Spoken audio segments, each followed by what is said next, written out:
kasih bisik di orang punya telinga. Ya. Oke, Bos. Loh, ini kenapa kasih pulang? Pak, gambar Patiwa sudah disebar duluan, sudah dipasang di mana-mana. Tutupin tembok terminal, pasar, masjid, di kuburan juga ada, Pak. Pusing saya. Aduh, jadi orang politik terlalu boleh pusing. Terus gimana? Kalau sudah tanda tempat, tempel dia punya gambar di atas Patiwa. Gampang tuh. Nggak melanggar undang-undang kampanye, Pak? Kalau kita sudah terjepit, jangan kasih pikir aturan. Mana ada di negara ini peraturan yang tidak dilanggar? Ya. Saya sekedar ingin memaknai kampanye saya ini dengan sesuatu yang lebih efektif, ekonomis, dan bermanfaat. Menurut saya, hal itu lebih bermakna ketimbang kampanye yang disertai joget-joget yang menurut saya terkesan buang-buang uang. Dan saya juga mau mengapresiasi masyarakat di sini bahwa mereka bisa lepas dari kemiskinan kalau saja mereka mau bekerja keras. Maksudnya, Bu? Maksudnya, kalau kampanye dengan joget-joget itu kan memang bisa menghibur. Tapi kan hanya sekejap. Begitu pulang, mereka akan kembali susah. Anda lihat, peternakan ini sebesar ini. Itu karena siapa? Seorang putra daerah yang ada di sebelah kiri saya, Ki Orka.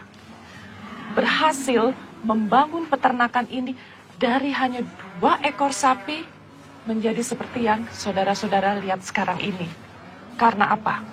Ketekunan dan kerja keras. Nah, hal seperti inilah yang patut diteladani oleh masyarakat kita di sini. Bagaimana keluarga? Ada tambahan nggak? Saya pikir saya respect apa pendapat Ibu Patiwa. Lalu apa pesan Anda untuk rakyat Anda, Bu? Ya dalam rangka menghadapi pilkada yang tinggal beberapa saat lagi. Hanya satu. Pilihlah pemimpin yang sesuai dengan hati nurani kalian sendiri. Pemimpin yang selalu mementingkan kepentingan rakyat. Jadi bukan pemimpin yang hanya memberikan janji-janji manis. Seandainya kalau Anda gagal, Bu? Paling tidak, saya sudah berusaha. Maaf, Bu.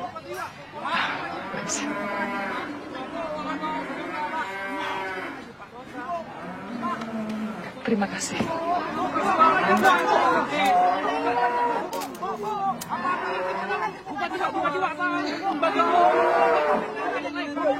Sakit nggak? Sakit. Kelas berapa? Kelas 3. Di dalam itu sosis namanya. Enak kan? Koran-koran lokal kini sibuk menggelar polling. Sementara di kubu partai politik sedang jor-joran memasang tarif bagi calon yang akan memakai jasanya sebagai kendaraan politik. Ya, mirip seperti rental mobil bagi calon bupati yang mau jalan. Partai Asam Lambung misalnya. Mereka telah menerima uang mahar yang tidak mau disebutkan jumlahnya. Mbak Delanya dibawa ke sini dong. Aku mau belajar nyanyi. Siapa tahu nanti aku jadi penyanyi terkenal, Pi? Boleh. Tapi jangan sekarang, dia masih sibuk. Lagian aku nggak betah, Pi, di rumah terus. Aku mau bergaul, ngembangin karir kayak Mbak Dela. Aku bosan dikandangin mulu. Bahasanya yang benar itu dirumahkan, bukan dikandangin. Memangnya sapi.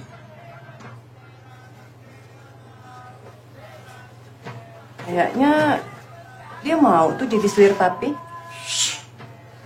So tahu kamu. Habis kelihatannya mesra banget. Nurlela, dia itu seorang penyanyi dangdut terkenal. Jadi akan dapat dukungan suara dari penggemarnya. Makanya dalam setiap kesempatan papi selalu harus kelihatan mesra. Nanti kamu lihat hasilnya dahsyat. Ya udah, nanti kalau papi kepilih jadi bupati, kawinin aja dia. Bahasa yang benar itu dinikahi, bukan dikawinin. Sapi dikawinin.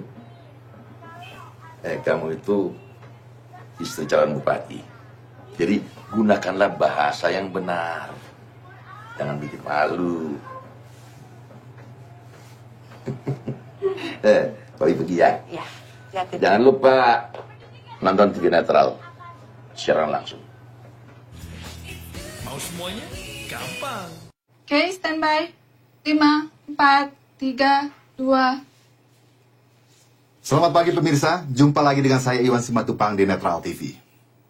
Pagi hari ini di studio kami telah hadir 2 calon bupati dari Kabupaten Kuncuk Mekar yang sudah lolos di putaran 2. Yang pertama, Patiwa, putri daerah yang aktif di bidang lingkungan dan juga pertanian, dan dia maju sebagai calon independen dengan mengangkat program potensi daerah. Selamat pagi, Bu Patiwa. Selamat pagi, Mas Iwan. Segar sekali Anda pagi hari ini. Terima kasih. Ya. Dan pemirsa yang kedua, beliau adalah tokoh yang saat ini terkenal dengan slogan anti kemunafikannya dan di luar dugaan banyak pihak. Beliau ini maju sebagai calon bupati yang diusung oleh partai Asam Lambung. Jas Merah. Selamat pagi Pak Jas Merah. Maaf, nama saya Jas Merah tanpa huruf H. Hanya Jas Merah. Baik, maaf Pak Jas Merah, tanpa huruf H. Dan baiklah pemirsa di rumah. Anda tahu kenapa tanpa huruf H? Sebab huruf H-nya itu ada di belakang nama saya. Itu yang saya tidak suka. Kurang afdol. Tapi nanti satu saat, saya janji, bila saya terpilih jadi bupati, huruf H-nya tersebut akan saya pindahkan di depan nama saya menjadi H Jas Merah. Baik Pak Jas Merah. Oke pemirsa, kita buka debat terbuka kita ini dengan pertanyaan yang lebih relevan. Bagaimana keyakinan Anda bahwa masyarakat di Kabupaten Kuncuk Mekar ini memang harus memilih Anda sebagai bupati?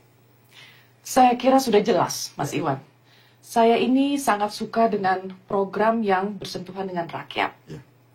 70% masyarakat dari Kabupaten Kuncuk Mekar ini adalah petani.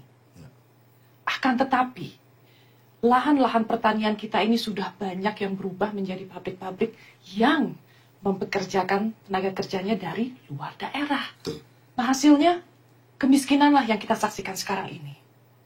Jadi, kalau saya terpilih menjadi bupati, saya akan mengucurkan bantuan berupa bibit-bibit jagung dan juga sapi-sapi. Program ini sangat sederhana sekali, tapi manfaatnya akan sangat banyak bagi rakyat kita. Daripada mereka bekerja di pabrik-pabrik yang berdiri di atas tanah mereka sendiri.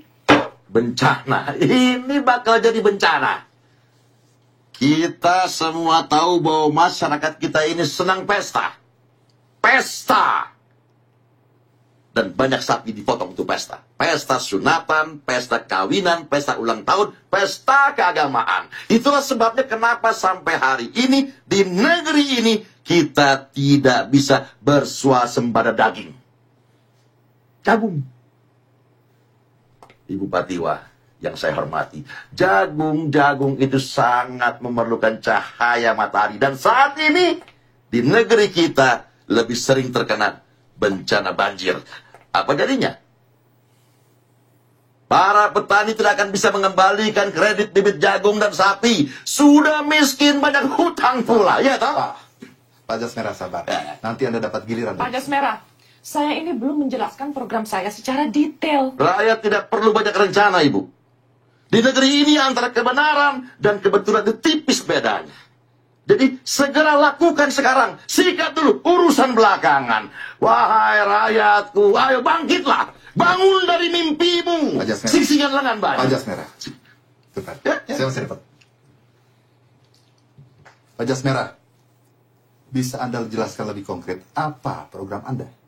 Bung Iwan, Ya, setiap pembangunan itu butuh biaya. pasti. Dan pada saat kemiskinan yang ada di negeri ini, sangatlah tidak mungkin untuk menaikkan pajak daerah, ya toh? Ya. Maka program pertama saya adalah melegalkan perjudian untuk membiayai pembangunan agar rakyat segera bisa kaya raya. Anda keterlaluan. Rakyat kita ini kan sangat religius, Pak Jas Merah. Kalau Anda sampai melakukan hal itu, maka akan timbul masalah sosial baru. Nah, inilah yang selalu saya tentang. Pemimpin yang munafik. Anda bisa bicara begini, Ibu Patiwa, karena Anda terlahir sebagai orang kaya. Kalau Anda terlahir sebagai orang miskin, bagaimana? Yang kita lakukan saat ini, dari mulai kemarin sampai hari pemilu kada nanti, adalah sebuah perjudian yang dilegalkan. Jangan-jangan kalau Anda jadi bupati, pelacuran pun akan Anda legalkan. Iya, kenapa tidak? Daripada mereka